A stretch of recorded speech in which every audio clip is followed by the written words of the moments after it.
Naku naman mga kadonatics, may isang video na naman nag-viral si BBM. Ewan ko ba kung kailan to nakuha, pero nag-viral siya ngayon. Ang content kasi nito mga kadonatics, in a public place mga kadonatics, may isang alin na gustong yakapin si BBM, at least sa baywang lang. Pero itong si BBM mga kadonatics, pasimpleng itinakwi lang yung kamay ni ate. Grabe naman talaga. Hindi ganyan si Tatay Digong, hindi ganyan si Inday Sara Duterte. May humalik pa nga kay Inday Sara Duterte. It doesn't matter for them mga kadonatics, kasi yung puso nila pang taong bayan talaga. Dito mga kadonatics, makikita mo talaga na plastic talaga yung pagkatao ni BBM.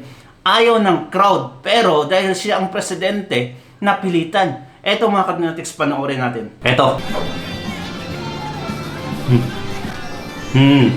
Panoorin yung kamay ni ate, di ba? Simpleng hawak lang yan sa baywang mga kadonatics. Oo. Grabe talaga. Si Tatay Digong yan dyan mga kadonatics. Baka si Tatay Digong pa mismo ang naghagsak nila una. Di ba?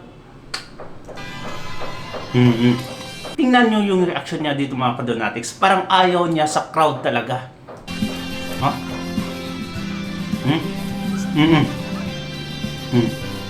Ayaw mo. Di ba?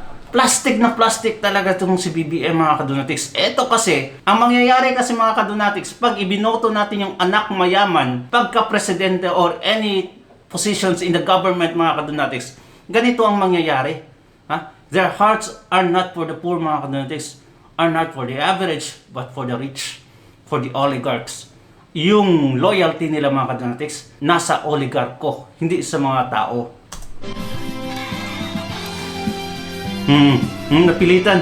Kaway lang sana yung gusto niya doon. I'm not hating mga kadonatics, bro. Hate na hate ko talaga siya. Kaway lang sana parang na-pressure mga kadonatics na ang daming nagka-camera. Dapat siguro puntahan ko.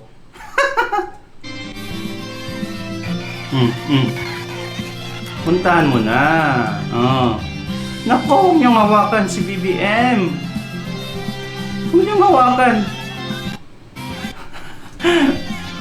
Panoorin natin ng diretso-diretso.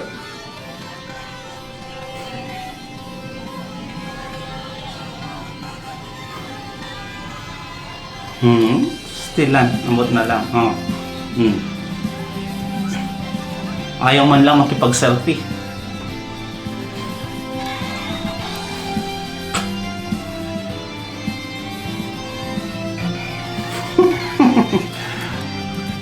Naku, huwag niyong hawakan.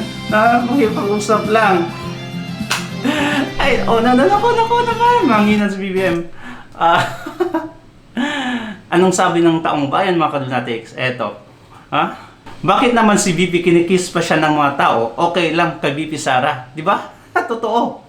The video won't lie. Yun na yun. The video won't lie talaga mga kadonatics. Ngagba administration. Eto, Best Actor, Marcos. Remember nung election? Pinilipit kamay niya. He was never for the people, but only for the money of the people. Well, I kinda agree. Diba? Eto mga kadonatics, yung susunod na video. Diba, namimigay ng relief goods ang OVP mga kadonatics, na hindi man lang alam ng mga tao na from the office of the Vice President yung relief goods. Pero itong si Lisa Marcos, namimigay mga kadonatics, at may pasabi pang galing sa asawa ko yan ha. Grabe talaga. Kailangan pa bang isabi mga kadonatics? Galing talaga sa asawa o galing sa taong bayan yung pera? Eto, panoorin natin yung video mga kadonatics. Akala nila walang video. Nako, viral na naman. Eto, spokesperson. Kung sino man ang pasasalamatan ng tao, kung kanino man sila, kung sino man sa kanila ang nag-iisip kung saan galing yung binigay na relief goods, for example, or negosyo, for example, it doesn't matter. Doesn't matter to the Vice President. Ang importante, nakarating yung tulong doon sa mga kinauukulan. Totoo talaga mga kadonatics.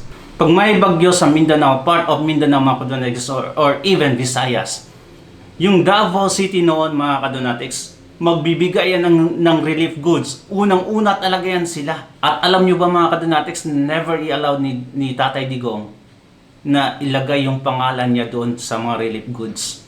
Never. as much as possible, walang alam yung mga tao kung saan nanggaling.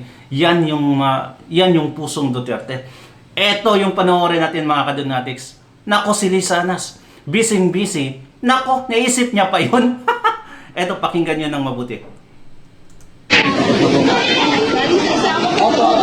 Galing sa asawa ko. one more. Ay, nako naman. Galing sa asawa ko. Kailangan pa bang sabihin yan?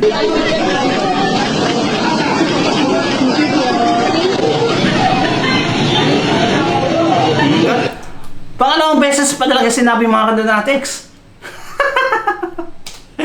Ay nako. Ulol mo Lisanas. Galing sa asawa mo or pera nyo? Ngek. Napaka natasas talaga nitong Lisanas na to. Pera siguro ng taong bayan. Marami pa pala pera asawa mo. Ay nako naman mga kadonatics. Walang matinong nagawa itong administrasyong ito. Pinalala pa ng kanyang mga entourage mga kadonatics ni BBM. Pati yung Lisanas mga kadonatics, nakikilala pa. Ewan ko if that is the right word, but anyway. Di ba? Ganito ka, wala talagang kwenta mga kadonatics. Ang First Lady at ang Presidente. Ay nako. Thank you so much mga kadonatics, and comment down below your sentiments. Don't forget to subscribe. God bless you mga kadonatics. Ingat palagi. Bye-bye. Lagi sa asawa ko pabigat. Lagi sa asawa ko.